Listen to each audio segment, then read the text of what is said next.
नमस्कार बच्चों, कैसे हैं आप। मैं आपका दोस्त नीरज शर्मा फिर से हाजिर हो गया हूं एक नई वीडियो के साथ। और अब हम कर रहे हैं अर्थालंकार। इससे पहली वीडियो में हमने किया था शब्दालंकार और अब हम कर रहे हैं अर्थालंकार। आपको पता है अलंकार के दो भेद होते हैं, शब्दालंकार और अर्थालंकार। शब्दालंकार की इससे पहले वीडियो बनाई थी और अब ये अर्थालंकार की वीडियो है बच्चों।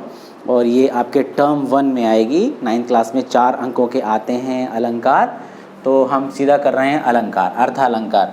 अर्थालंकार जो है आप जानते हैं काव्य में शब्द के अर्थ से चमत्कार उत्पन्न किया जाता है। और जहाँ पर शब्दों के द्वारा चमत्कार उत्पन्न किया जाए वहाँ पर कौन सा होता है, शब्दालंकार होता है। और जहाँ पर शब्द के अर्थ के द्वारा काव्य में चमत्कार उत्पन्न किया जाए वहाँ पर जो है कौन सा अलंकार होता है, अर्थालंकार। ठीक है, किसके द्वारा, शब्द के अर्थ के द्वारा चमत्कार जहाँ उत्पन्न किया जाता है वहाँ पर ये अलंकार होता है, अर्थालंकार। ये बात क्लियर हो गई। अब हमने कहा था अर्थालंकार मुख्य रूप से अभी हम 2 अलंकार ले रहे हैं, उपमा अलंकार और रूपक अलंकार। ठीक है, इसको उत्प्रेक्षा को भी हम बाद में लेंगे। और ये देखिए बच्चों, उपमा अलंकार और रूपक अलंकार। ठीक है, उपमा अब क्या है, उपमा अलंकार क्या है, जहाँ एक वस्तु या प्राणी की तुलना अत्यंत समानता के कारण किसी अन्य प्रसिद्ध वस्तु या प्राणी से की जाती है, वहाँ उपमा अलंकार होता है। ठीक है बच्चों, क्या बताया मैंने, जहाँ एक वस्तु या प्राणी की तुलना अत्यंत समानता के कारण, ठीक है, बहुत ज़्यादा समानता है के कारण अन्य किसी प्रसिद्ध वस्तु या प्राणी से की जाती है, वहाँ उपमा अलंकार होता है। ठीक है, कोई वस्तु है और या प्राणी है, उसकी तुलना जो है किसी समानता के कारण, है ना, अत्यंत समानता के कारण किसी अन्य प्रसिद्ध वस्तु या प्राणी से की जा रही है। ठीक है, किसी वस्तु या प्राणी की तुलना अत्यंत समानता के कारण किसी अन्य प्रसिद्ध वस्तु या प्राणी से की जाती है, तो वहाँ क्या होता है, उपमा अलंकार। अच्छा बच्चों, एक चीज़ और ध्यान दें, उपमा अलंकार के 4 अंग होते हैं। कौन कौन से, उपमेय, उपमान, साधारण धर्म और वाचक शब्द। दोबारा बताता हूँ, उपमा के 4 अंग होते हैं। ये जो उपमा आप अलंकार कर रहे हैं इसके 4 अंग हैं। कौन कौन से हैं 4 अंग, इसके 4 अंग हैं, उपमेय, उपमान, साधारण धर्म और वाचक धर्म। ये इसके जो है 4 अंग हैं बच्चों। ठीक है, अब हम आते हैं सीधे जो है उदाहरण पर। अब देखिए उपमा अलंकार का बड़ा सुंदर सा उदाहरण दिया जाता है, चांद सा सुंदर मुख। ठीक है, अब देखिए आप देखेंगे कि यहाँ पर एक वस्तु या प्राणी की तुलना अत्यंत समानता के कारण दूसरे प्रसिद्ध वस्तु या प्राणी से की जा रही है। ठीक है, तो यहाँ पर देखिए ये क्या है, चांद है ना, और ये क्या है, मुख। ठीक है, तो ये हो गया, ये जो चारों में से देखिए चांद उपमान हो गया।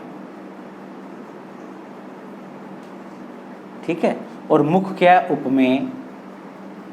उपमेय क्या होता है, जिसकी उपमा दी जाती है, ये मुख हो गया उपमेय, जिसकी उपमा दी जाती है।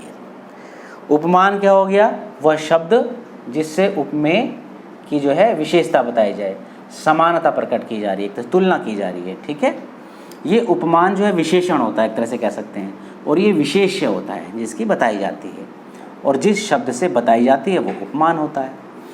ठीक है, और सा जो है ये क्या है, देखिए वाचक शब्द में लिखा है, उपमा के 4 अंग होते हैं ना, उपमेय, उपमान, उपमा अलंकार के 4 अंग, उपमेय, उपमान, साधारण, वाचक शब्द।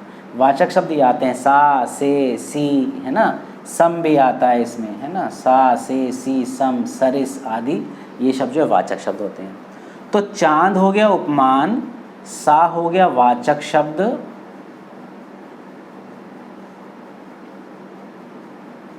ठीक है, और मुख हो गया उपमेय। और ये सुंदर जो है दोनों में आएगा, उपमा, उपमान और उपमेय दोनों में आएगा, तो ये क्या हो गया, साधारण धर्म। ये सुंदर क्या हो गया, यहाँ लिख देता हूँ, साधारण धर्म। ठीक है, तो हमने पढ़ा कि जहाँ एक वस्तु या प्राणी की तुलना अत्यंत समानता के कारण, आप देखेंगे किसी वस्तु है ना, अन्य प्रसिद्ध वस्तु या प्राणी से की जाती है, तो वहाँ उपमा अलंकार होता है। और मैंने बताया उपमा के 4 अंग होते हैं। ये उपमा जो अलंकार आप कर रहे हैं अर्थालंकार में, इसके 4 अंग हैं। कौन कौन से हैं, उपमेय, उपमान, साधारण धर्म, वाचक शब्द। अब हमने एक उदाहरण लिया, चांद सा सुंदर मुख। हैं बच्चों, ये जिज्ञासा आएगी कि सर बताइए इसमें उपमेय क्या है, उपमान क्या है। तो चांद जो है उपमान है और मुख उपमेय। इस मुख, ये उपमेय जिसकी तुलना की जाए, है ना, जिसकी उपमा दी जाए, ये है चांद, इससे दी जा रही है मुख की। सा जो है वाचक शब्द हो गया, सा, से, सी, सरिस, सम, ये वाचक शब्द होते हैं। और सुंदर जो है साधारण धर्म हो गया। ठीक है, ऐसे ही एक उदाहरण है, पीपर पात सरिस मन डोला। एक उदाहरण दिया जाता है इसका, दो उदाहरण दे रहा हूँ देखिए। अभी पीपर पात जो है ना, ये क्या हो गया, उपमान। क्या हो गया, उपमान। ठीक है जी। मन हो गया उपमेय, ये मन जो है उपमेय हो गया। ठीक है, और सरिस वो देखिए वाचक शब्द हो गया। और डोला जो है, ये डोला साधारण धर्म हो गया।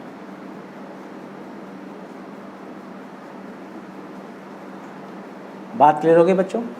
पीपर पात सरिस मन डोला, है ना, पीपर पात उपमान हो गया और मन इसके अंदर उपमेय, इसकी ना तुलना की जा रही है इससे, उपमान से। अत्यंत समानता के कारण, है ना, अत्यंत समानता होती है इसमें। देखिए मैंने लिखा है वहाँ पर, अत्यंत समानता के कारण जो है किसी अन्य प्रसिद्ध वस्तु से तुलना की जा रही है। तो किससे की जा रही है, उपमा। ये कौन है, उपमान। ये कौन है, उपमेय, है ना, मन, इसकी इससे की जा रही है पीपर पात से। सरिस जो है वाचक शब्द है और डोला, ये देखिए साधारण धर्म, ये लिखा मैंने, डोला एरो डाल के लिखा है, साधारण धर्म। ठीक है, ये अलंकार क्लियर हो गया बच्चों। नहीं है तो मुझे बता देना, मैं दोबारा बता दूंगा, कोई दिक्कत नहीं है। अब ये रूपक अलंकार हम करते हैं। यहाँ पर क्या होता है, आरोप हो जाता है। देखिए, जहाँ गुण की अत्यंत समानता के कारण उपमेय में उपमान का आरोप कर दिया जाता है, उपमेय में उपमान का आरोप कर दिया जाता है, वहाँ रूपक अलंकार होता है। एक तरह से वही बना दिया बिल्कुल।